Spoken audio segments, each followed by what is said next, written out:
Мына машинамның лобовойын ауыстырайын деп келген, мынау Жібек жолы базарында мына Костя деген жігіт алдында да келіп жүретінмін. Константин толық аты, кіші аты Костя. Енді қолына дерт бермесін, өзі Қаройдың жігіті, мынау Алматыға жақын. Қазақшаға судай. Қазақтардың кейбір орыс тілді қазақша жөнді білмейтін қазақтардың өзінен артық сөйлейді, мақалдап, мәтелдеп. Өзі бір ақ көңіл жігіт. Костя, өзің туралы бір екі ауыз сөз енді. Сен қазақ мектебінен оқыдың ба? Жоқ, орыс мектеп оқыдым. Сен де Қаройда орыс тілді мектебі болды ма? Жоқ, Лепсіден. Лепсіден. Лепсіде оқыдың. Лепсің қазір Көксу емес пе? Жоқ, Талдықорған ар жағы. Талдықорғанның ар жағында бөлек ба? Әлі де Лепсі деп атала ма, жоқ қазақша ат қойылды ма? Қалай? Қазақша аты бар ма деймін да? Иә. Лепсі деген өзен бар ғой сол жақта. Иә, станция ғой Лепсі. Міне станция. Енді сол жерде туып өскен бұл. Мен жаңа Қарой деп қателесіп кетіппін. Қазір Қаройда тұрамын. Қаройда әзір тұрасың. Бұрын туған жерің Лепсі болды. Дұрыс. Сен Қаройға қанша жасында көшіп келдің енді? Где-то 10 жыл уже. 10 жыл. Сағат дейін. 9-шы класс бітірдім, осы жерге келдім. Осы жерге келгенде тағы да ары қарай 10-11 деп оқыдың ба? Жоқ. Колледжға түстің ба?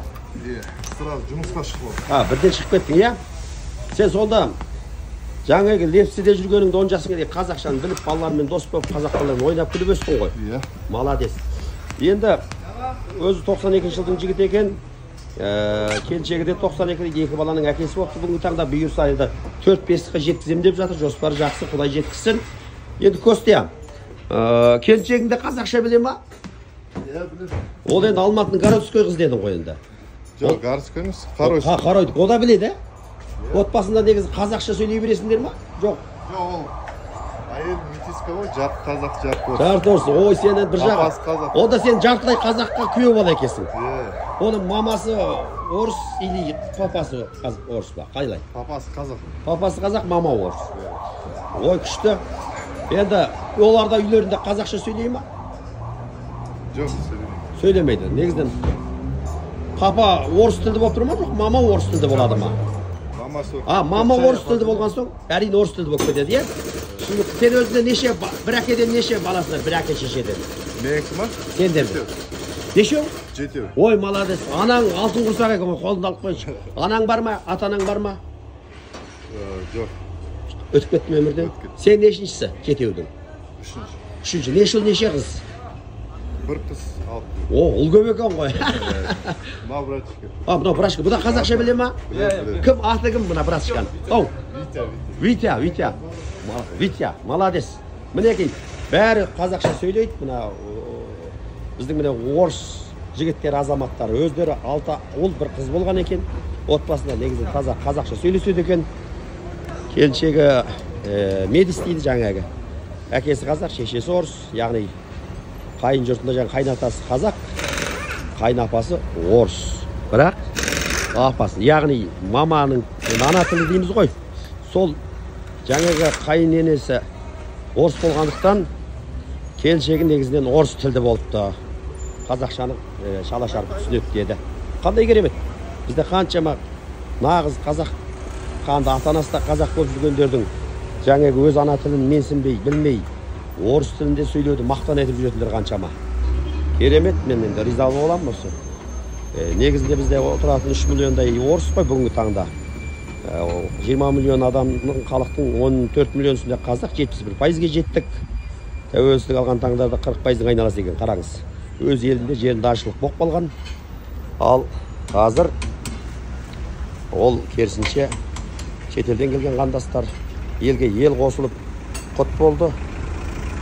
Соның нәтижесінде халық саны артты, қазақтың саны артты. Қандай керемет. Енді мен базарға келіп, бүгін сол машинамның лобовойын ауыстырып жатырмын. Мынау Жібек жолы базары мен қаптаған қалың адам. Енді арасында осындай орыс жігіттер міне қазақша сөйлеп, қазақ менталитетпен тіл қатып, әзілдесіп әңгімесін айтуда. Тамаша. Осындай жаны да қазақ, тәні де қазақ болған біздің мына орыстарға, орыс ұлтының өкілдеріне көп рахмет. Қазақ бола тұрып ана тілін білмейтін, білсе де сөйлегісі келмейтін, орыс тілінде сөйлеуді өзіне мақтан санайтын ағайындар, қандастар. Осы жаны да тәні де қазақ болып жүрген сары қазақтардан ұялыңыздар. Солардан сабақ алыңыздар. Ана тілінің жанашыры болыңыздар, патриот болыңыздар. Барлығы өз қолымызда. 70%-ға жетіп тұрмыз. Неге біз әлі күнге дейін қазақ тілі шынайы мемлекет тіл мәртебесіне көтерілмей жатыр? Билік қана кінәлі емес бұл жерде, халықта кінәсі бар. Сондықтан өзіміз бәріміз қазақша сөйлейтін болсақ, Қазақстандағы басқа ұлт өкілдерінің бәрі бір күнде қазақша сөйлеп кететін болады. Сондықтан проблема қылудың қажеті жоқ. Билікті кінәлап немесе бірыңғай жаңа орыс тілді болып кеткен қазақты қаралау о да дұрыс емес. Бастысы береке бірлікпен, билікпен халық, балықпен судай тығыз қарым-қатынаста бола отырып, өзіміздің мемлекет тіліміздің, ана тіліміздің мәртебесін көтеріп көсегесін көгертейік, ұлттық құндылықтарымызды дәріптейік, салт-дәстүрімізді шынайы, таза, қалпында жақұттай жарқыратып, ұрпақтарға аманаттап жеткізетін болайық. Және елдік ұлттық мүдде аясында қашанда бәріміз біріміз үшін, бәріміз үшін болайық ағайын. Аман болыңыздар. Алла береке бірліктен айырмасын. Елдің шеті жаусыз, ел іші даусыз болсын.